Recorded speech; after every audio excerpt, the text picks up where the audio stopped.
54 takmičara iz 3 države, naravno skromno, ali ja se nadam, pazite, znači ovde je bila poenta da se mi dobro zabavimo, da se vi izigrate i da, naravno, atmosfera i hvala našem domaćinu. Verovatno ćemo imati na Beogradskom sajmu, dobit ćemo specijalnu halu, ali nemojte onim klincima da kažete, znači bit će dobro zezanje, imat ćemo izuzetno dobre uslove i za takmičenje, i za igru, i za žurku, i za sve. S tim, pazite, što ovih 484 takmičara i ovi klubovi će imati privilegiju u odnosu na one koji budu hteli da se uključe u ovu priču. Na karaoke, pazite, sad ćemo takmičenje u pevanju, naravno, tamo. A Maša nam je došla, Mašo, pa ja te prozivao, golub nam nije doneo, znači sa preškolcima smo počeli, sa preškolcima ćemo i da završimo, evo ispred ovih lepih seka da nam odigraš.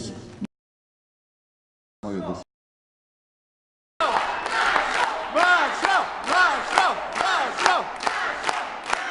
Maki! Pojače, pojače.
Bravo, Mašo!